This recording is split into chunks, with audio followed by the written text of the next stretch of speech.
I am about to show you three numbers that, if you do not know them, may quietly keep you financially anxious and reactive, even if you earn a decent income. And you have probably made at least one decision this week without them. Most adults do not realize what actually makes money feel stressful. It is not always low income. It is not always poor discipline. It is often the absence of clear reference points.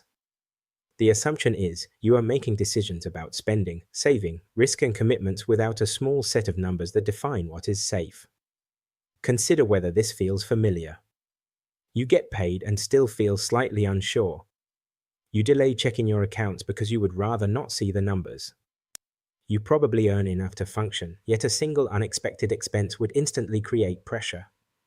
When there are no reference numbers, every decision is negotiated internally. That increases cognitive load. And cognitive load often increases anxiety. I have seen this repeatedly in people who are highly capable in every other area of life. They manage teams. They handle complex work. They coordinate households. Yet their personal finances feel vague because the system is undefined. I experienced this myself. There was a period when I believed I was financially stable simply because I could pay for things as they appeared. Then I noticed something subtle. I was saying yes when I felt optimistic and delaying when I felt cautious. I was not using structure. I was using emotion. Once I defined a few key numbers, decision-making became calmer because guessing stopped. You might recognize this pattern if you agree to a commitment and later feel slightly constrained, or if you make a large purchase and quietly recalculate for days afterwards, or if you feel pressure but struggle to explain exactly why. Here is a simple way to think about it. Imagine driving without a speedometer or fuel gauge. You can still move forward, but tension increases. You might accelerate too far. You might stop too late. You are constantly estimating. Money often feels stressful for the same reason. You are operating without gauges. Later, I will explain the most overlooked number, which is often the difference between feeling stable and feeling exposed. The first number is your survival number. Your survival number is the amount you need each month to maintain basic stability without relying on optimism. It covers essential living costs: housing, utilities, food, transport, insurance, minimum debt payments, and anything that would create immediate stress if unpaid. If income pours temporarily, this number keeps the lights on. It is not your ideal lifestyle. It is your stable floor. This shows up in subtle ways. You might be earning well but have no clear idea what your household truly needs to remain steady. You might take on a car payment because it appears affordable without checking whether it pushes your baseline too high. You might assume you are safe because you have a strong salary, but you have never defined what safe costs. Without this number, anxiety lingers even when things are technically fine. Normal fluctuations feel dramatic. Commitments accumulate quietly. If you want to stabilize this, you could take 5 steps. First, list every essential cost and calculate the monthly total. Second, separate essentials from preferences so the figure is clean. Third, review it quarterly because costs evolve. Fourth, build a buffer covering several months of this number, if realistic. Fifth, use this as your reference before adding fixed commitments. Within days, clarity improves. Within weeks, decisions feel less emotional. Over months, building around this floor reduces background pressure. The second number is your burn rate. Your burn rate is the rate at which money leaves your life each month. Unlike your survival number, it includes your full lifestyle.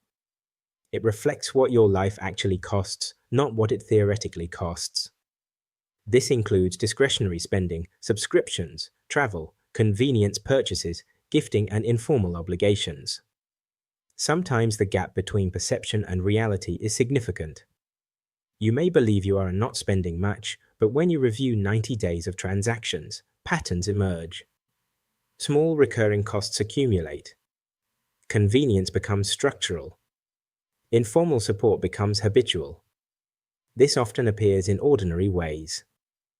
You might buy convenience because you are tired, and the small amounts compound. You might hold multiple subscriptions that feel insignificant individually.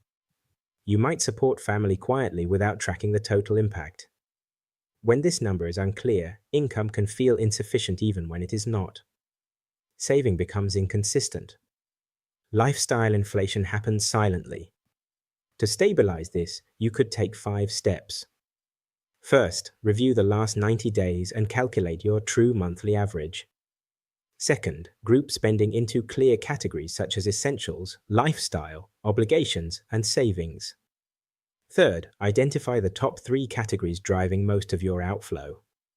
Fourth, adjust one category slightly rather than everything at once. Fifth, conduct a short weekly review to maintain awareness without obsessing. Within weeks, awareness sharpens. Within a month or two, decisions feel cleaner because spending is no longer vague. Now we come to the most overlooked number.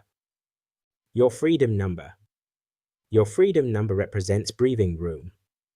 It is the amount required to step back temporarily without panic. This is not a fantasy about permanent retirement. It is a practical buffer. For example, how much would you need to take 3 months off? 6 months? A year? Or how much capital would need to generate partial income to reduce dependence on your next paycheck? This becomes visible in subtle frustrations.